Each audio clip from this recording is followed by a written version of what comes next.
మెల్లగా తెల్లారిందో ఎలా, వెలుతురే తెచ్చేసిందో ఇలా, పోసి నవ్వులతో మెరిసే పసిపాపల్లా.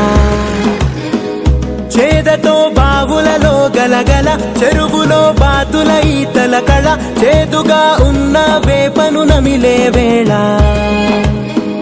చుట్ట పొగ మంచుల్లో, చుట్టాల పిలుపుల్లో, మాటలే కలిపేస్తూ మనసారా మమతల్ని పండించి అందించు హృదయంలో.